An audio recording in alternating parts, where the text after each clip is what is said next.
It's All Things MMA on KCLR and for Scoreline.ie. My name is Ken McGuire, joined as always from our lovely remote locations by Miles Price, he of Team Rhino Kilkenny. Miles, how are things? How are you? Hey Ken, how's it going? Yeah, all good. Thanks very much. Just finished up a solid strength and conditioning session. So see the biceps are coming on there now. Yeah, adding a few inches to them. So all's good. Sun's out, guns out. This beach is muscles, as they say. Anchorman moment with the gun show. I love it. Yeah, it's 999.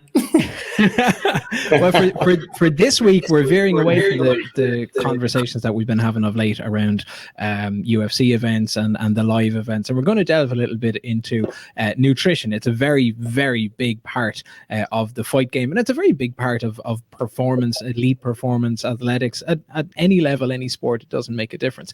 One man who does know an awful lot about this, has been through the process, is coaching athletes, is working with yourself as well, and we'll bring him into the conversation now, is Kilian Doyle, KD Athletic Performance. How are you? Good to see you. Good, yeah, and delighted to be here now and hopefully offer some insight into, combat sport nutrition and what we do with Miles and other athletes leading up to the fights and all like that. So I'm delighted to be here. Yeah, it should be a great health session now and see how it goes.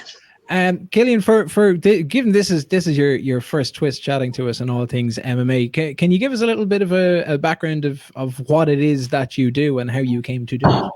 Yeah, well, I suppose a lot of the stuff that I kind of specialize in is combat sports nutrition and fueling the athletes really for their sessions and getting them ready to be on weight for the fights. I'm kind of like really specialize in everything that they do off the mat.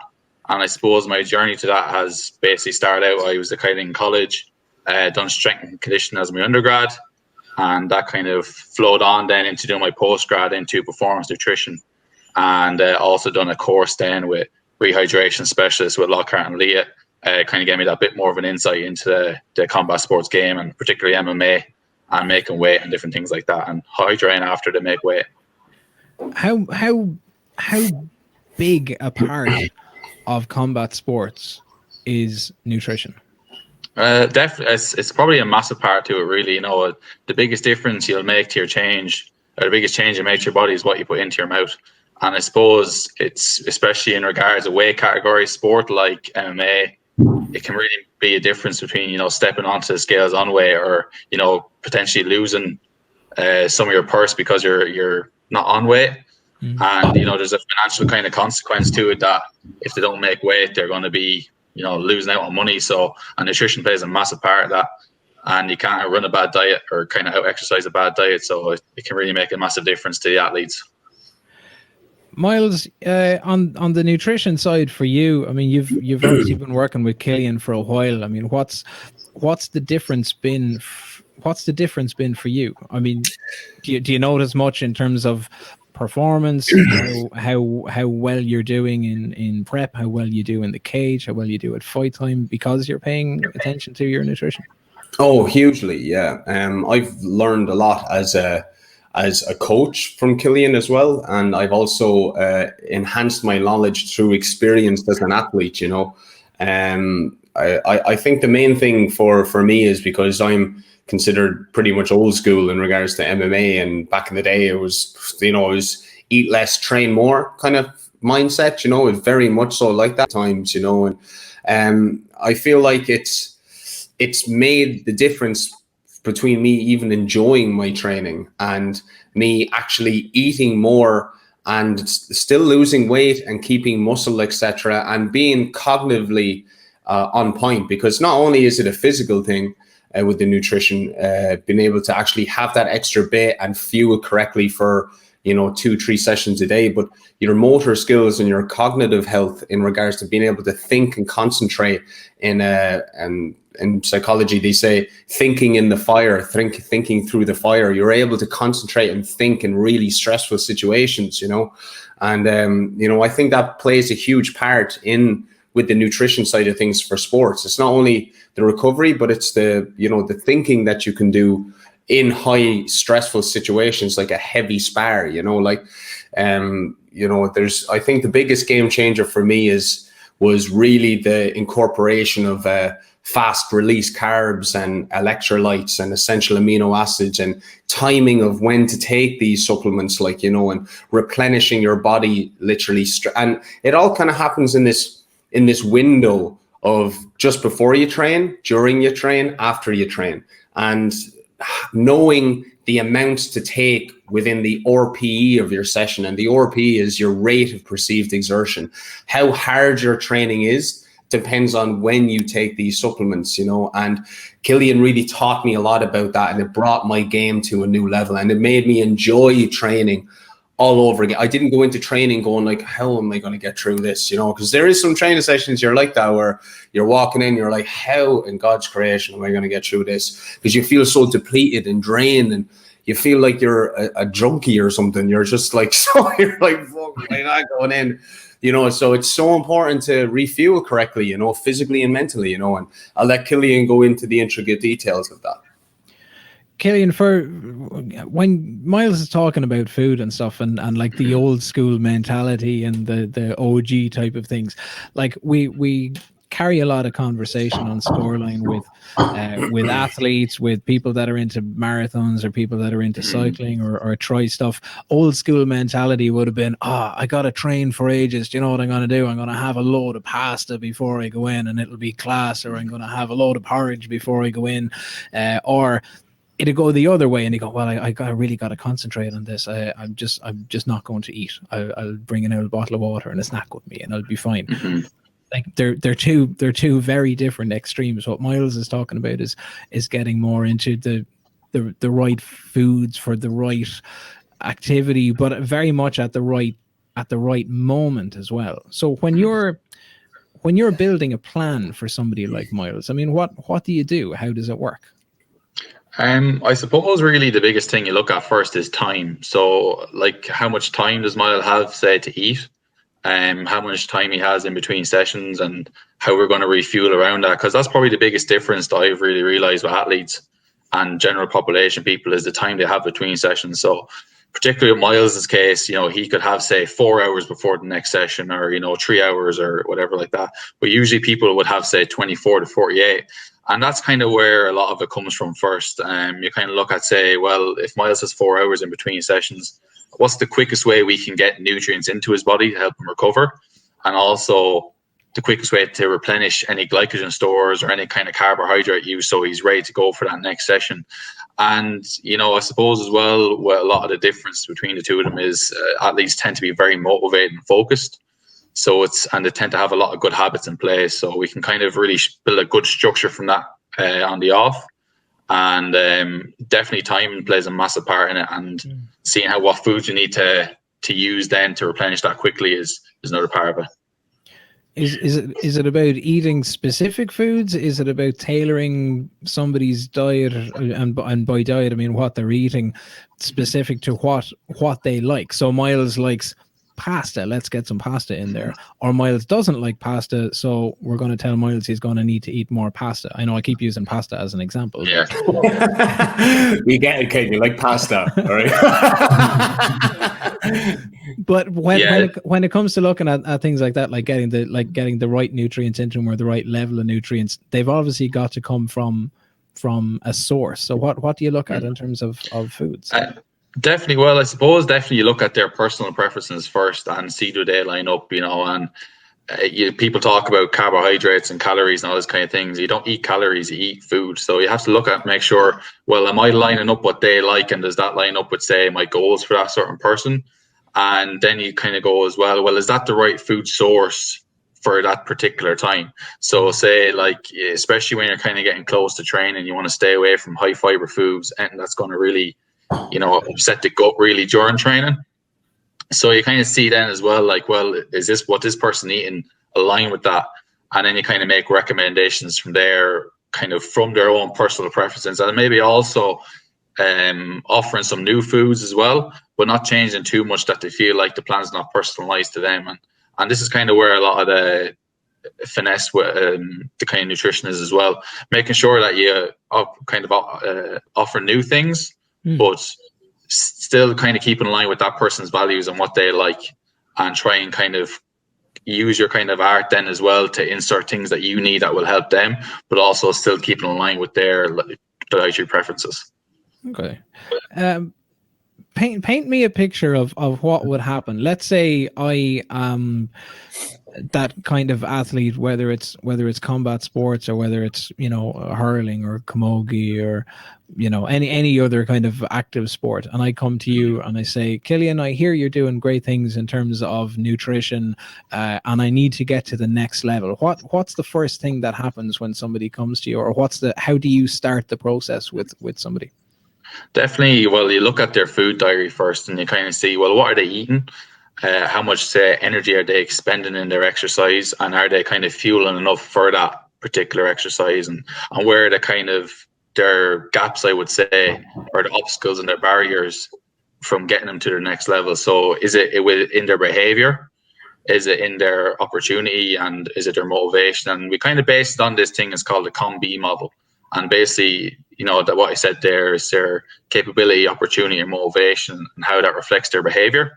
And see, is that behavior lining up with taking them to the next level?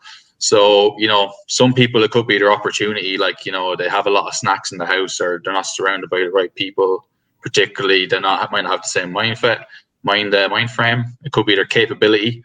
They might not have the education or the physical skills to cook some of the food. And it could be like that as well, their motivation. So are they kind of actually, do they want to change and do they want to go to the next level? And we take that then, we look at that and we kind of put that into a model and create a plan for them. And I suppose, you know, we look at the food aspect in that as well. Is, does the food line up with taking them to the next level? Does it line up with their, say, fueling right and correctly for each session?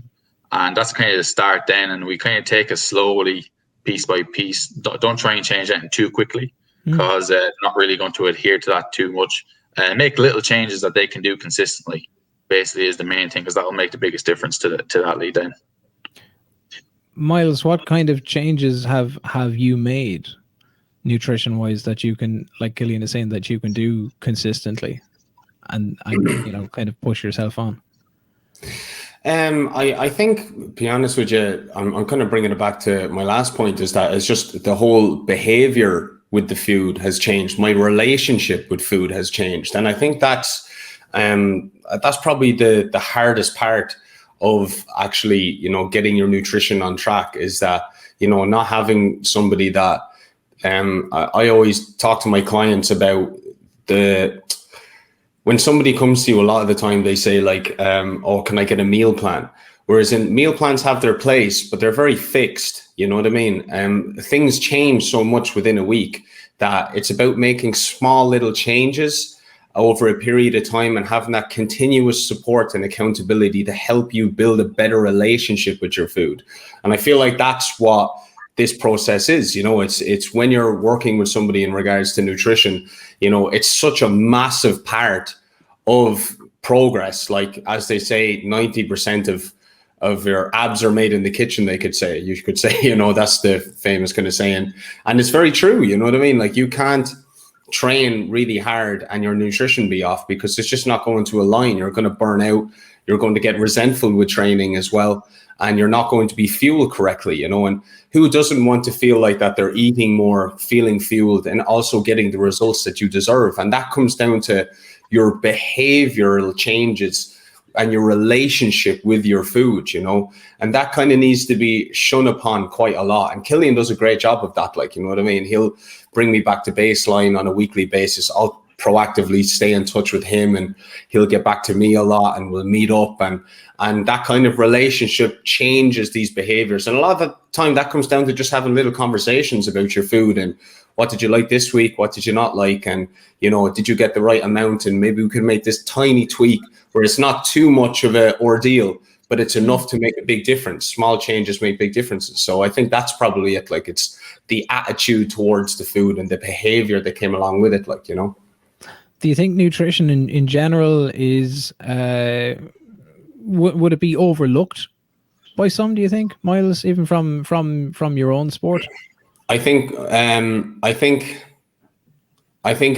you're, yeah, I do think that a lot, actually, to be honest with you. You know, I've seen it from, like, you know, guys who are just starting out, obviously they don't have the knowledge, but also very high-end professionals, like, you know, that I know quite well, they still don't know really, like, and sometimes it comes to this mindset where, you know, when you're kind of like an independent athlete where you rely a lot on yourself, especially on an individual sport like mine, you know, sometimes you find it hard to give that power away of what you already know. So you're kind of have this kind of little bit of a fixed mindset where you're like, oh, I don't know about putting on a bit of weight now to have more energy to train. I'm used to doing it this way, you know?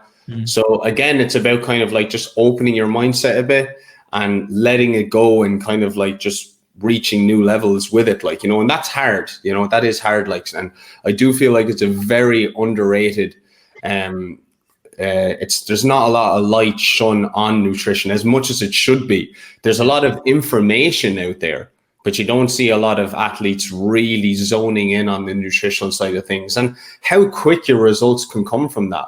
Like feeling good going into a training session where you're just, if you're not feeling depleted going in, you're going to feel hungry to train. You feel like a student of the game. And when you feel strong and you can like, you have a plan to come down in weight at a healthy amount while feeling fueled, that's an amazing feeling. You know, you have goals set, you have purpose, you know where you're going with it, you know, and that makes you fall in love with the sport again. And that's kind of like, you know, some athletes drift away from that. They don't really see the importance of it, like, you know, but it really is like a massive part of the game. And sometimes it can be the difference between winning or losing, a lot more than what you may think, you know. You know, if your nutrition, if you were destroying yourself a whole camp and you're eating nothing, that's going to play an effect when you're going to perform, be it a match, a competition, a fight, etc. Those little decisions that you make on a weekly basis really do gather up as a volume towards the one pinnacle moment where you peak and try and perform. With the mention of camp, Kilian, I know you've worked with Miles and you've worked with other fighters in fight camps and kind of pre-camp stuff and during camp and then right up to fight day. It is a bit different, as Miles says, as an individual sport. You tend to know a month out or 2 months out or 3 months out when your next fight is going to be. I mean, you compare it to the GAA side of things where, you know, you're probably going to be playing a game on a Sunday and you'll have a challenge match on a Tuesday and you'll play another game on a Sunday and, you know, you rinse and repeat.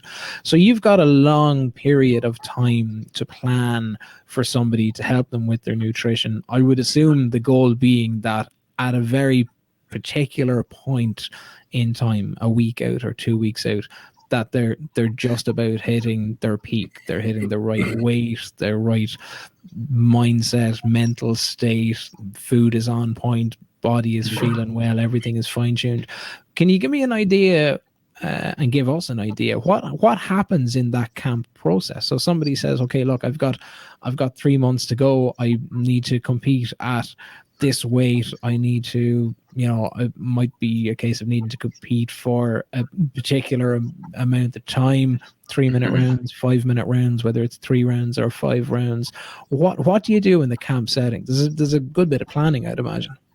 Definitely, yeah, you know, and it's kind of coming back. First of all, you look at what weight you're going to be competing at and kind of how far off are they, and you kind of structure your plan then around that, and you kind of go, well, look, how much do we have to lose? What's a realistic time frame to lose that, and how much is safe to lose per week while not sacrificing on training and still being able to perform the best and still make weight safely. And it's definitely something you start off with, and you do plan out things quite rigidly.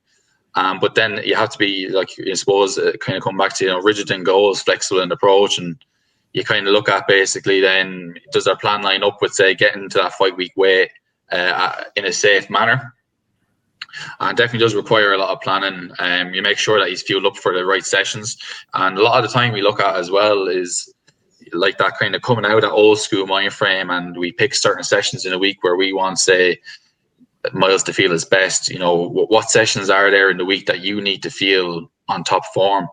And we pick those and we kind of step back away from them and see what sessions then can we kind of say maybe not feel the best in, or we kind of go in a little bit low so we burn a little bit more.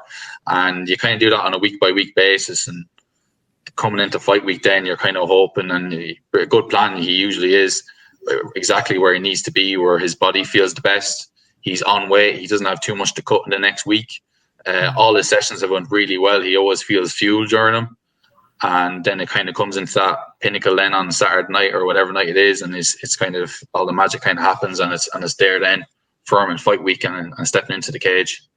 When it comes to measuring that then and keeping track of it over the month or 2 months or 3 months, does that just boil down to a conversation between you and the athlete, or you and Miles in this case? Is there specific things or specific markers that you're looking for? Yeah, well, like we usually kind of track weight. Like obviously that's the kind of main goal, so that's what we might track on a week-to-week basis or every 2 weeks, depending on how much he has to lose and how kind of really dialed in we are on how much he needs to lose each week. And we kind of track weight, we track muscle mass, and making sure we're not kind of taking too much from muscle mass, and it's mainly say fat mass and stuff like that every week. And we have scales and different things like that we use. We also track calories kind of some weeks on a week-to-week basis, depending on whether he feels energized or unenergized. And when we have those measures kind of under control and sorted out, we kind of look at other aspects then, like, say periodizing carbohydrate approach for each sessions. And it's a basis, it's a process, and we kind of look at things each week. And we base it off the feedback then from the athlete, like when were you energized? When did you feel not energized? Did you recover? Did you miss any sessions? And all these kind of play a part then in your weekly plan. And you kind of just take it off that then. One of the tail end of things, and we often hear about it, because I suppose we do cover an awful lot of the UFC and the big name MMA type events. Somebody gets towards the weigh-in day, or they're 2 or 3 days out for the fight, and you can tell visibly, or you hear the stories afterwards. It's like, oh, that guy had a terrible cut and that just went so bad, and there's a lot of hardship on the body. Could you maybe break down what kind of happens in that situation? Is that somebody just trying to shed an awful lot of weight in a really short space of time? Is that somebody that hasn't kind of followed maybe what you've been talking about, where everything is just planned and nice and consistent and trickles along? What happens around those kind of 2 or 3 days leading into the fight? Yeah, like it's probably when you hear people have hard weight cuts and things like that, probably a lot of the say mistakes were made during camp, and they haven't really finding and tuned their body ready to lose that weight. And it does come down to they've left too much in fight week to try and lose, so they have a lot of weight to lose. It could be, somewhere of like 7 to 8 kilos or something like that, and they haven't really primed their body to lose that weight. And when they're kind of coming into fight week, that kind of thought comes out 10 days before the event. We look at water load, and we look at sodium content and sodium intake, and are we priming our body to start losing that weight and shedding that weight? So when we kind of come into those 2 or 3 days of a fight, our body wants to lose water. It wants to shed the weight. It's easy to lose it. And basically in those 2 or 3 days where people are finding that hard, usually they've kind of already went into a very dehydrated, and they're trying to cut down even more hydration, and the body just doesn't want to lose it. Where if we kind of plan it right, and we have our water loading done, we have our sodium intake calculated, and we do certain things as well, then we kind of follow a high fat diet coming into those 2 or 3 days, so the body wants to lose water and different things like that. Then by the time we come into that, we hit the sauna, we hit the baths, or whatever the kind of chosen area is, our body wants to lose the weight. We're losing the water, we're kind of doing little bits then in between. And usually the hard weight cuts is they haven't done stuff in the camp to lose the weight correctly, or they haven't prepared their body right to lose the weight, and they've left far too much in that time then to make weight. At those kind of elite levels, you've got people that are you're talking about making weight, and we know that, say for, again, using the UFC as an example, their welterweight fights and the welterweight championship weight is 170 pounds, whatever the new money is in terms of kilos.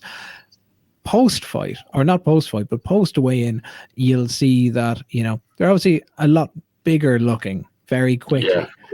than they were when it came to the scales. And you mentioned at the very outset the whole rehydration thing, and you'd worked on the Lockhart and Leith side of stuff, and kind of taken a specialty in rehydration. Talk to me about that process. What is it first and foremost, and what's it trying to achieve? Well, basically, I suppose we're kind of going to go back to the weight cut thing a little bit. And the idea of the weight cut is you're dehydrating your body and also depleting your glycogen stores to try and make weight, to try and step on the scales on weight. And we'll go to that welterweight division then. It's 170 pounds. So their aim is to weigh 170 pounds at, say, whatever the weigh-in time is the night before a fight. So they've depleted their body completely of carbohydrates and glycogen and also water. So when they say step onto the scales, they're like a dry sponge, if you get me. So everything's depleted. They're as light as they can be. So now my job is then even after that is to kind of, I suppose, rehydrate the sponge. And it's very hard to do that. And you're kind of looking at how much weight they lost, and you plan their sodium intake and their water intake around that. And then you also look at the carbohydrate side and their glycogen stores. And glycogen is just a storage unit of carbohydrates in the body.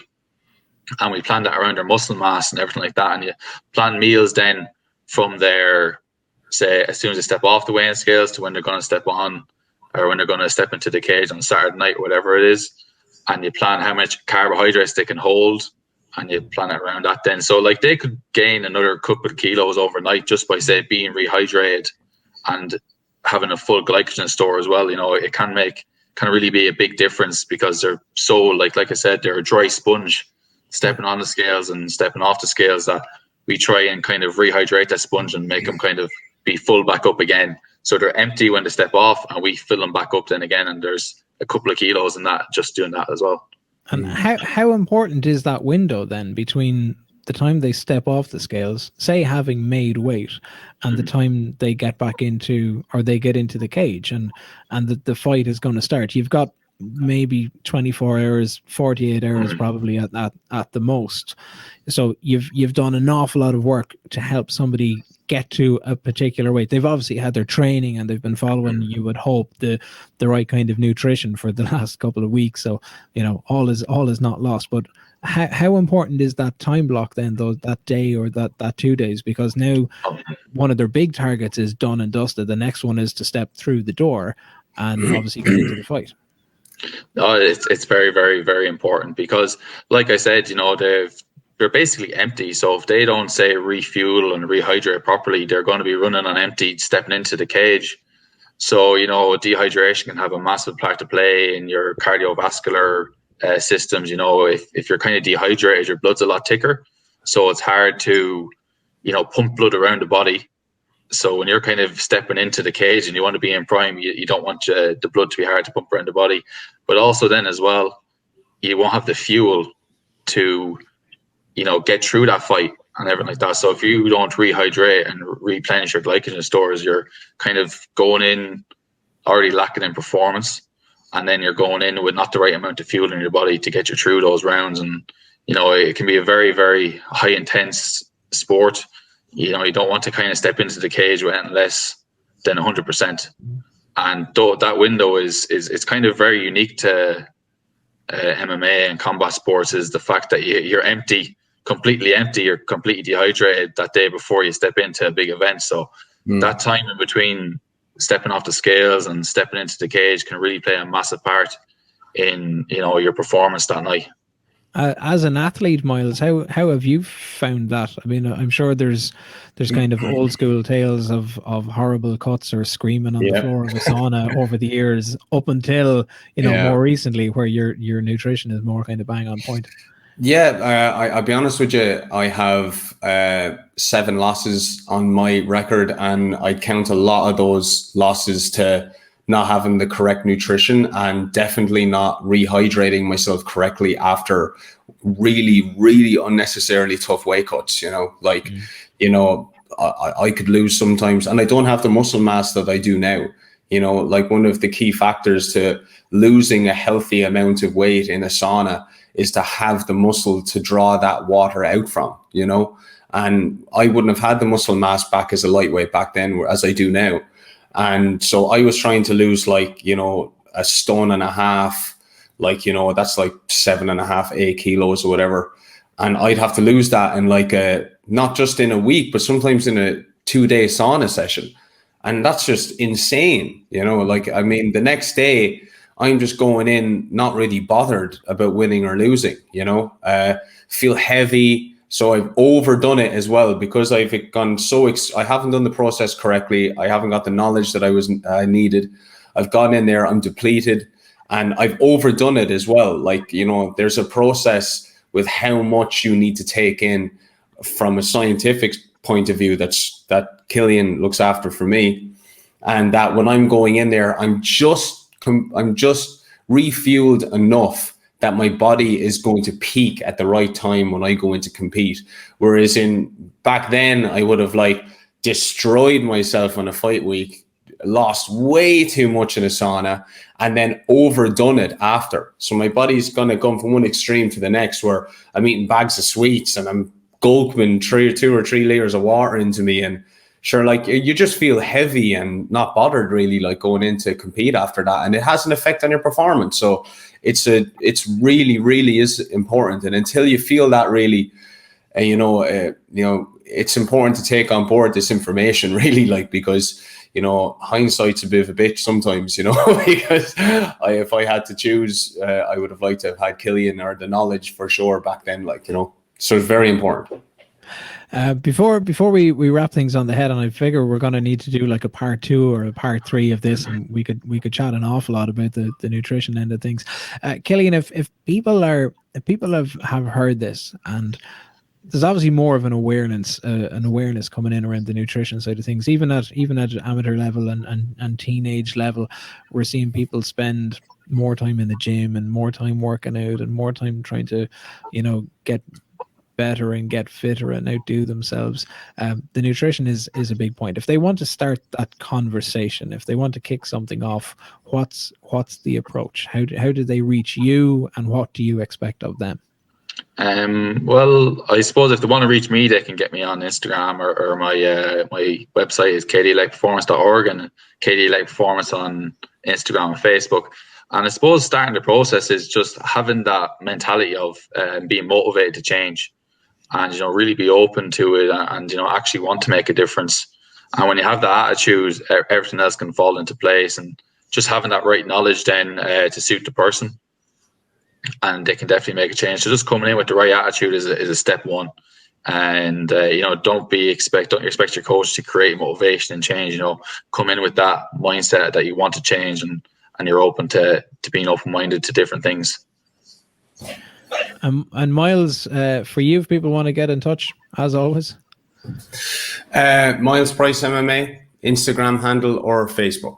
And we're reopening, I think, by the looks of it, fingers crossed, July 5th for martial arts centres. So get in touch with Team Ryan Kilkenny, and we'll sign you up for the martial arts centre opening up again. So it's good. Nice little bit of good news for this. Well, I think we're going to continue this conversation at the next most available opportunity to do it. We've gotten through a lot, but I know there's an awful lot more that we can get through and touch on. But for the moment, this has been All Things MMA. Our guest this week has been Kilian Doyle, KD Athletic Performance. Host, as always, Miles Price Fitness, and Team Ryan Kilkenny. I've been Ken McGuire for Scoreline.ie, and we will do this all again next week. Good luck.